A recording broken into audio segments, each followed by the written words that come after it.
Hello বন্ধুরা, আসসালামু আলাইকুম। আপনারা কেমন আছেন? আশা করি সকলেই আল্লাহ তাআলার অশেষ রহমতে ভালো আছেন।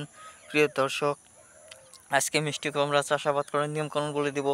তো প্রিয় ভাইয়েরা বোনেরা, গ্রামগঞ্জের লোকেরা কীভাবে মিষ্টি কুমড়া চাষাবাদ করে কিংবা কৃষকরা কীভাবে মিষ্টি কুমড়া চাষাবাদ করে সেই সব বিষয়ে আপনারা জানতে পারবেন এই ভিডিওটির মাধ্যমে। তার আগে অবশ্যই এই ভিডিওটি আপনাদেরকে সম্পূর্ণ দেখতে হবে।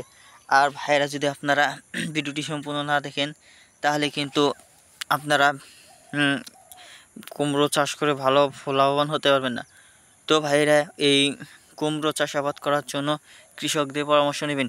তো মিষ্টি কুমড়া খেতে মিষ্টি লাগে দেখেই লাগে বলেই এটিকে মিষ্টি কুমড়া বলা হয়। তো ভাইরা, এই মিষ্টি কুমড়া চাষাবাদে কিন্তু আপনারা অনেক টাকা ইনকাম করতে পারবেন যদি আপনারা পর্যাপ্ত পরিমাণ ভালো ফলন করতে পারেন। তো বন্ধুরা, এক ফলন থেকেই আপনারা এক লক্ষ লক্ষ টাকা ইনকাম করতে পারবেন। তো মিষ্টি কুমড়া চাষাবাদ করতে হবে হলে এরকমভাবে ঝাড় তৈরি করে নিতে হবে উঁচু স্থানে।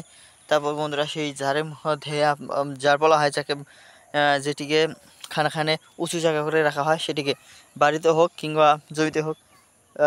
তারপর সেই স্থানে কয়েকটি কুমড়োর বীজ রোপণ করবেন। তো কয়েকটি কুমড়ো বীজ রোপণ করলে কয়েকদিনের মাথায় দেখতে পারবেন যে কুমড়োর বীজ অঙ্কুরিত হচ্ছে। তারপর ভাইয়ের আপনারা কী করবেন, কুমড়োর বীজ অঙ্কুরিত হওয়ার পর আপনারা সে গাছগুলো বড় হওয়া শুরু করলে তারপর এরকম মাটিতে রেখে দিতে পারবেন। তো অনেক কৃষকেরা রয়েছে এইরকম মাটিতেই রেখে দেয়, তার কারণ হচ্ছে মিষ্টি কুমড়া মাটিতেই ভালো হয়।